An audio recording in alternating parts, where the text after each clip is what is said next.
This video, I'm going to show you a little trick to make you think in English first. And you guessed it, it starts right here with the subject. So let's see how this works. When you're writing a journal or anything that you write, your goal is clear communication. Yes, this is how to do it. And this is how native speakers do it. So first you have in your mind this idea that you want to talk about. That's right here. We have a girl, we have an ice cream, and we have me. At the top of your idea, you want to have a picture of a clock and a map. That will tell you when and where. Remember, clear communication. Before you start saying what happened, you need to ground the idea in a place and a time. Because the place and the time often also has an impact on the rest of the story or your meaning. So we have when and where, then we have subject, verb, object. So we will start with 2 weeks ago in the park. A girl asked me to buy her an ice cream. So we have our subject, verb, object there. What's happening here is you're going to write this at the top of the page. So this is my journal page. W and W, subject, verb, object. I've got the idea in my head. I've got the map and the clock. And I'm going to look firstly, as we said, into this idea for who is doing the thing. Okay, so when and where? Yesterday,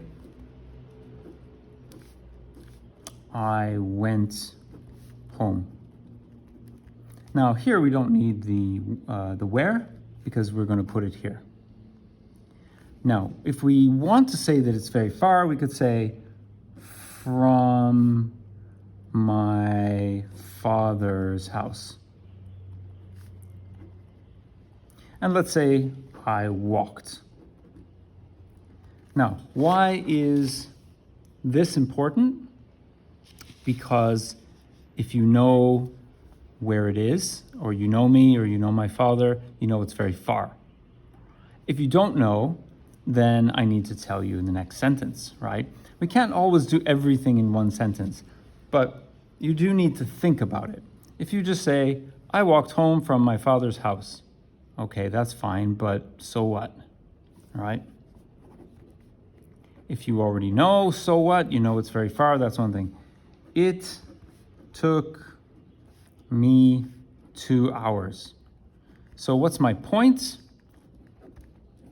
I'm tired, right? There's a point. So what that I walked this? So I'm tired, and then what? Well, maybe I don't want to make dinner tonight, whatever it is. But what you're doing, the technique here is that you are saying who did this thing. That's the key point to start with. And in this case, it was I. So the basic thing you're doing here is writing this at the top of the page, and every time you have an idea or a thought or a point, it's one idea is going to be one subject, verb, object.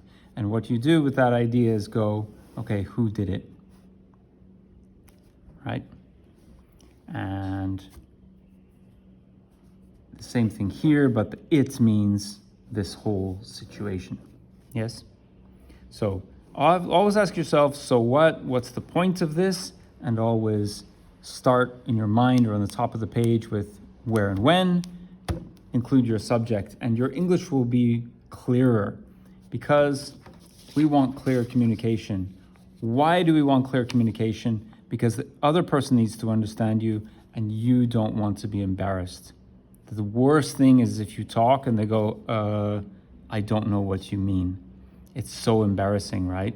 This is how to completely avoid that embarrassment and to speak in a clear, accurate way so we can understand that you don't want to cook dinner.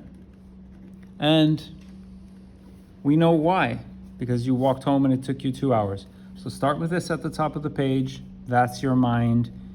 Go to who, and your ideas will be clear and you won't be embarrassed, and your speaking will actually get better because you're only dealing with one idea here. You see, I broke this into another sentence, and this is another sentence. That makes it easier for me to speak, because if I start mixing these together and get confused, my pronunciation is worse. I start saying and it doesn't sound good. So right here is the trick. Top of the page, superpower for you.